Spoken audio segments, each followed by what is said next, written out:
We shouldn't mandate this on our employees. We shouldn't mandate this on the people of Tulsa. And other communities around here are not. And it's going to be okay, folks. And the fear factor has got to step back. And this idea that I don't want to give you something that I don't even know that I have is almost to the point of ridiculous. Let's use some common sense. And let's first start with what we know. And we know that depriving people of oxygen is unhealthy for them. And so I'd like to kick it now to Dr. Jim Meehan. And he can kind of address that a little bit more because he's a real doctor. I'm just an optometrist, so. Thank you very much. My name is Jim Meehan. I'm a medical doctor. I'm an ophthalmologist who specializes in ocular inflammation and immunology. I'm a former medical editor that knows how to read the medical science. I read more than the titles and the abstracts. I look at the methodologies. When I looked at the methodologies of the science being used to support community wearing of masks, I found a real paucity of solid high-level science. In fact, we've been studying this issue for over 30 years with regards to the transmission of influenza in the population. One of the reasons that we have never recommended the community wearing of medical masks is because it's been shown in the highest levels of science, randomized controlled trials, meta-analysis of randomized controlled trials, to not be effective.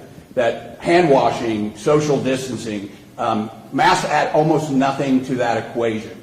So it has a very marginal, at best, efficacy, and those studies are in healthcare workers and hospital settings in which we have an optimal environment with high air exchange, low temperatures, nothing like what our community is encountering. Now, in general, I think we should always resist medical mandates. We don't need lawmakers intruding upon the medical decision-making that should be left between a patient and a doctor after fully informed consent. They need to consider the risks, benefits, and alternatives.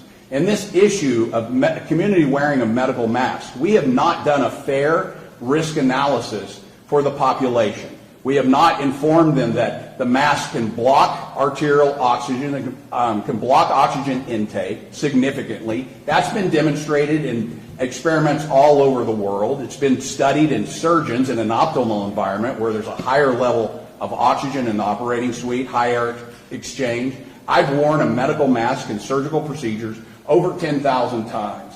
And I can tell you that they do induce physiologic changes. I will start to develop a tremor after about 30 minutes of mask wear in that high air exchange, higher oxygen level, cool environment. Imagine what untrained members of our community are doing when they are wearing them in the Oklahoma summer and they're climbing a 25-foot ladder to fix a flare furnace or something. And I can tell you what happens because less than 2 weeks ago, my executive assistant's fiance was forced to wear a medical mask by his employer.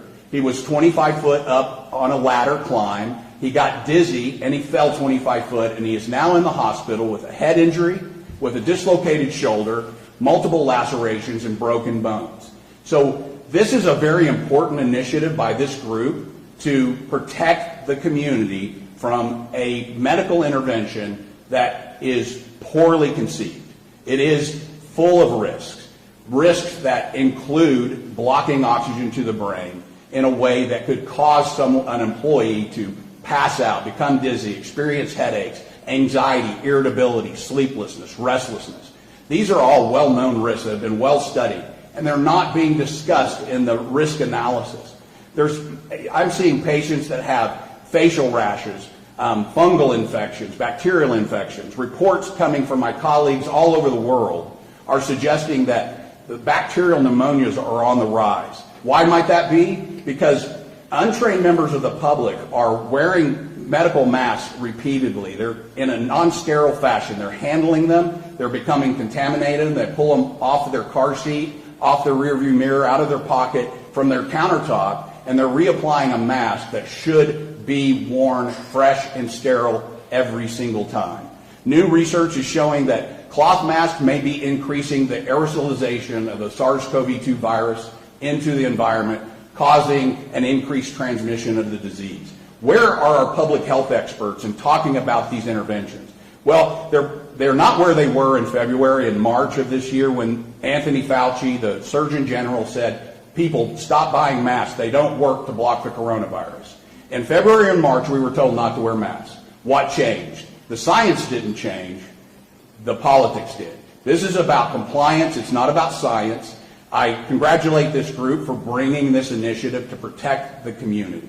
This virus is a dangerous virus. The influenza virus is a dangerous virus. In fact, in most age groups, influenza is more dangerous than SARS-CoV-2. So our children and wearing a mask in schools, these are not strongly supported by the science, the highest level of science.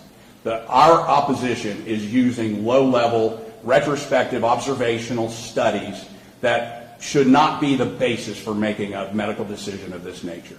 Thank you.